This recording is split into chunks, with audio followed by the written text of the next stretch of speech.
So, I'm here with Aaron Avant-Johnson. He's the filmmaker behind this wonderful film, Lost, feature film we got in competition in London. Thank you. Thank you so much for being here. Thank you for having me. Thank you. Congratulations. Hard to know where to start. Amazing film, and we'll just state right off the bat, we're going to get onto what the film's about in a moment, but we need to talk about your history because it's amazing, really, where you know, the age you are, if you don't mind me mentioning that. Please tell us about how this all started, even before this, when you got to film, and the age you were when you started making this film. It's incredible. Well, first let me say I am super excited to be here in London at this festival. It is totally amazing. We met a lot of great people, and I'm excited to be doing this interview. So, what up? So let's backtrack. I started at the age of 9 years old. That's when I knew I really wanted to take a step into the film industry. There's not many 9-year-olds that can. Not many 9 years old, but you know, at that time I didn't know where I wanted to go in the industry. I just know I wanted to do film.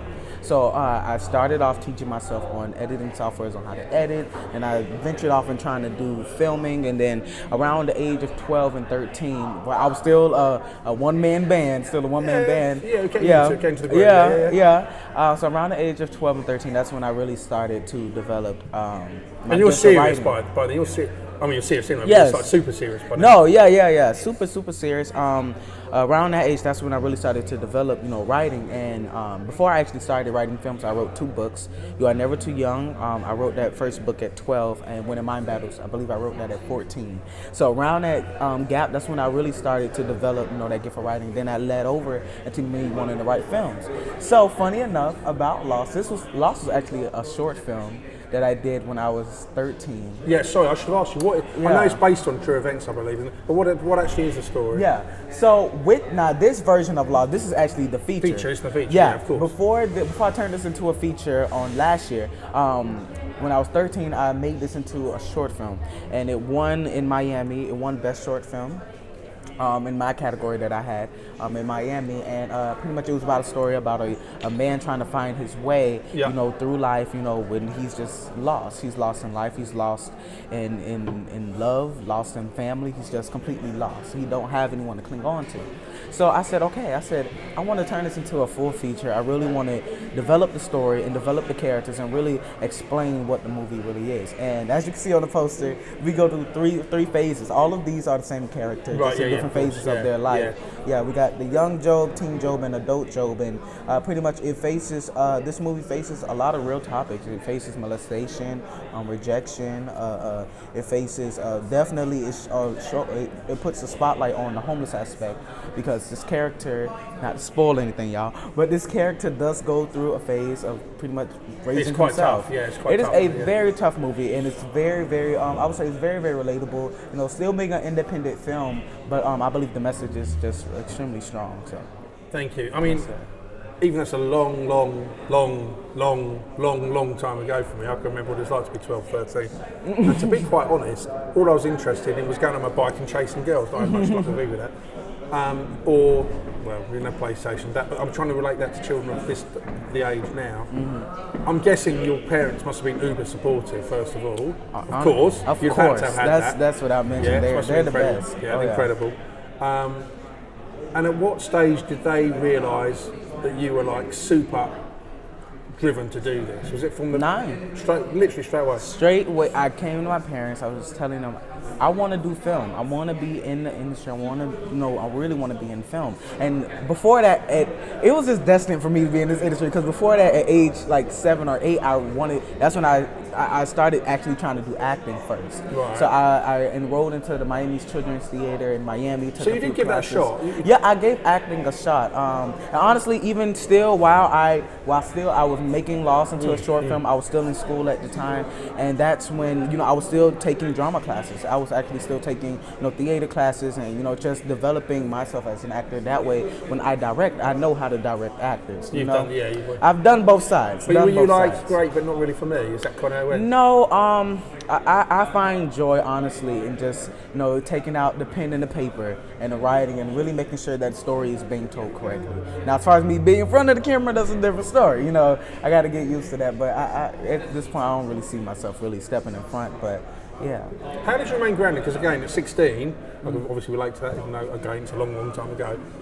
I'm at that stage of 16, all I want to do is party by that age. Because most 16-year-olds do this, to be frank. Yeah? So how do you, because every day kind of, once you're doing this every day, is kind of like party in terms of you're living the dream that you really want to do. I know it's bloody tough to make films and all that, but even so, you're a young man and you're doing something very, very unusual for someone that age, which is the truth, isn't it? Yeah.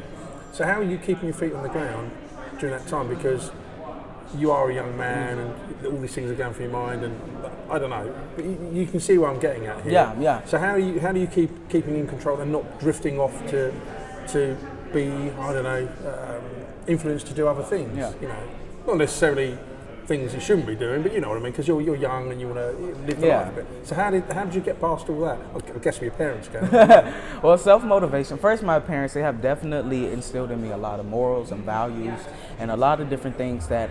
What do they do, if you don't mind me asking? They're just amazing. Okay, my parents they're very big on integrity and they're very big on character.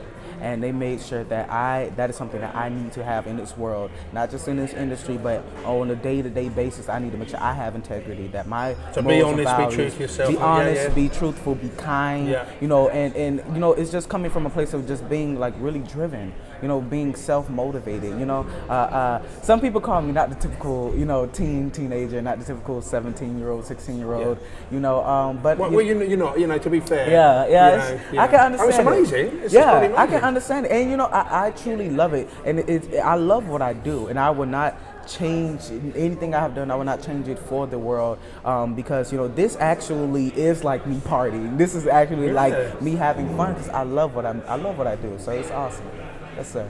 So you've had all this at a very young age, and I'm kind of thinking, I'm sure you've got loads of things in the pipeline at the moment, but how are you going to do something like this again? I mean, what is next? What is the future? Have you any kind of map? Yeah, definitely more features. I actually have a new feature that we're in production now, which will be produced in the summer. It's called The Christmas Wedding. It's a comedy, right, lovely. Which I cannot wait for that to come out because it's going to be hilarious. But when I first started really doing, because at first I was really accustomed to doing a lot of shorts, and even though my shorts were winning at different festivals and they were good shorts, I said, okay, now I want to extend myself to do a feature. You know, and I decided to do a feature like when I just turned 16. So I was like, okay, I want to do a feature. It's like now time for me to really hit a feature because I believe that, you know, I have a story to tell, you know, through these characters and through the characters in this film. So, you know, doing that, it was scary, definitely extremely scary at first because I was like, okay, at first I was so used to being a one-man band, I know who's doing this and that, but come on set, I have crew that I literally did, it took me a while to know everyone's names, and it was, but get this. And they're all coming to you, Aaron. Exactly, they're all coming to me for direction. At first I was like, okay, well, you know, because it was a learning experience. I've never done like a full feature, and I definitely learned a lot. But you know, I can't just say it's me. Of course, it's the support of my family and, you know, my parents, but it's definitely the crew. This is actually a fun fact for everybody out there. This film, and I'm so proud of this film was actually made by everyone that was under the age of 20. So my DP, really? I believe he was 18 or 19 at the time. My sound just turned 18. My AD was 20. My PAs are like 17, 16. So this is actually a film. It wasn't just like, you know, a young person had written and directed, but a whole youth project. So was he the oldest person? No, he actually wasn't. But the funny thing is that I didn't even know everyone's age until the last day of filming. Oh, so it wasn't deliberate? It wasn't deliberate. That's what made it so, like, we was on the last location, we was wrapping up, I was going through scenes, I was going over the scenes with my AD. We're cutting it down, making sure that we done got those scenes for that location for that time.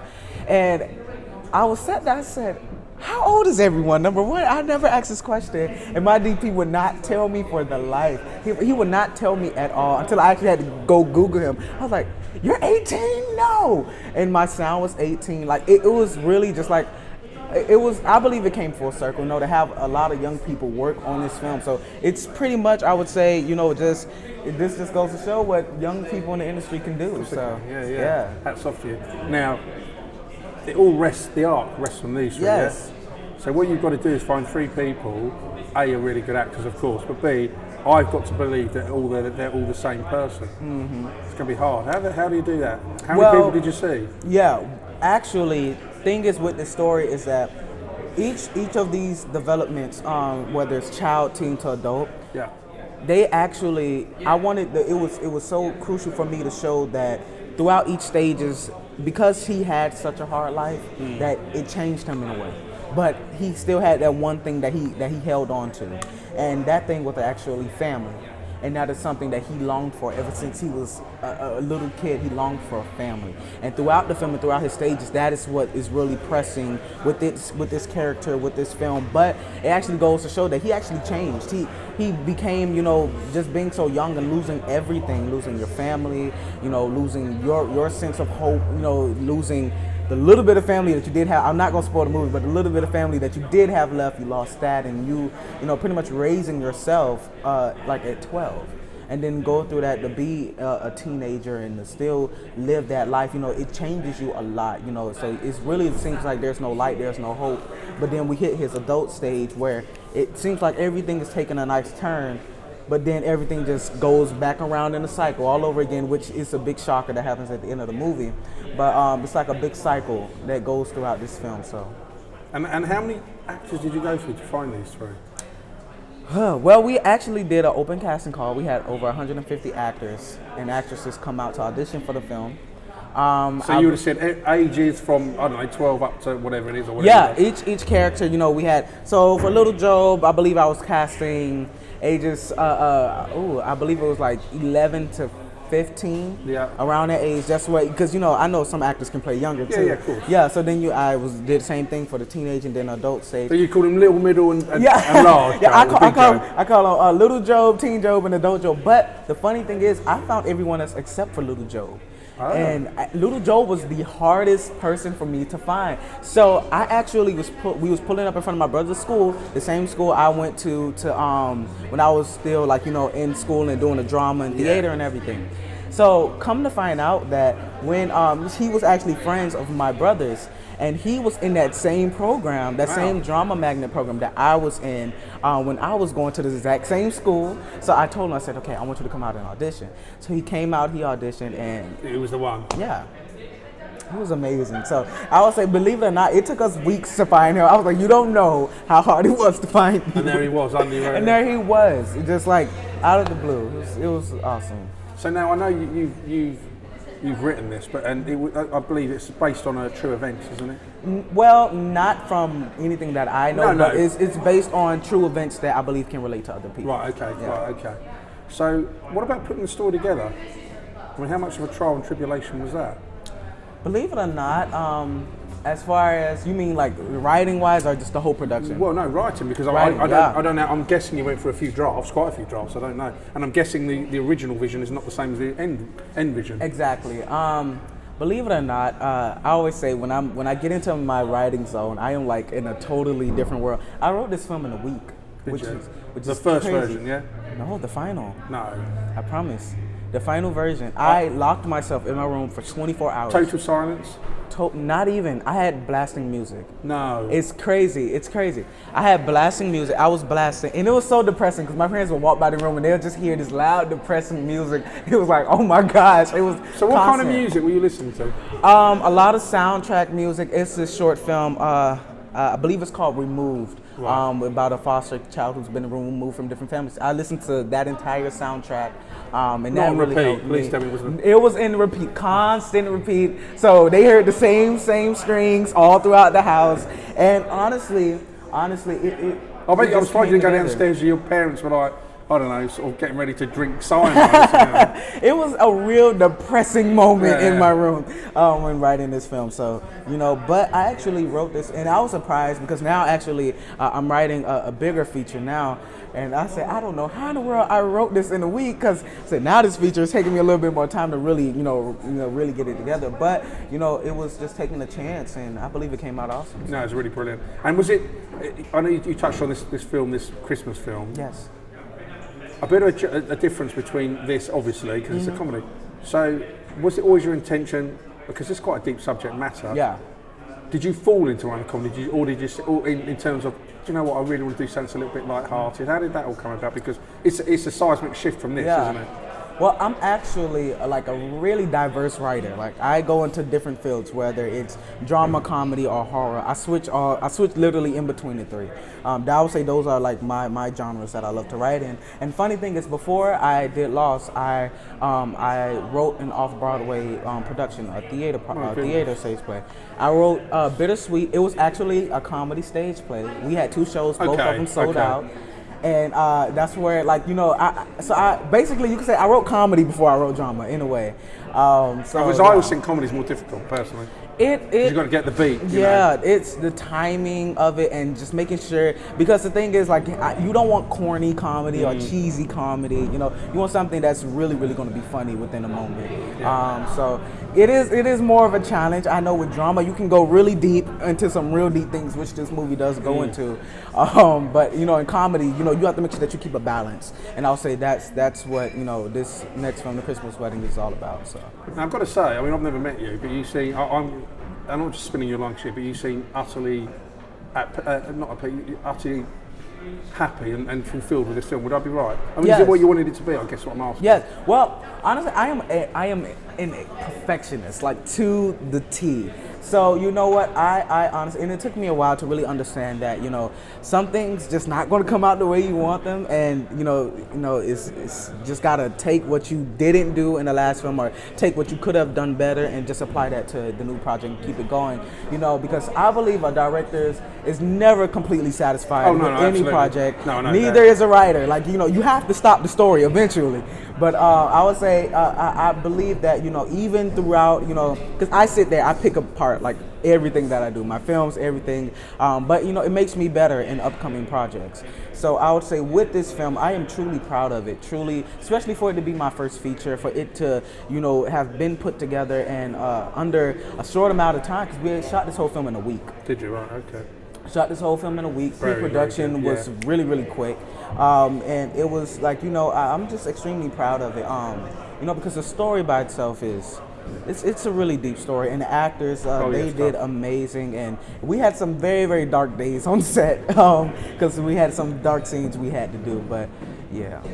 And on that, so no compromises, it's pretty much the vision that you wanted. Yeah.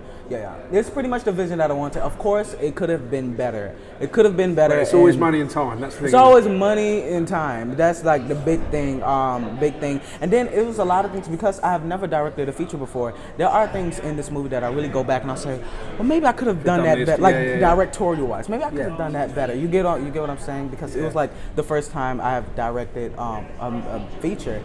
But honestly, just like, you know, throughout all in all, this is the vision that you know, I had for this film, and I'm extremely proud of it. Aaron, that was brilliant. Well done. Thank you. Fantastic interview. Wow.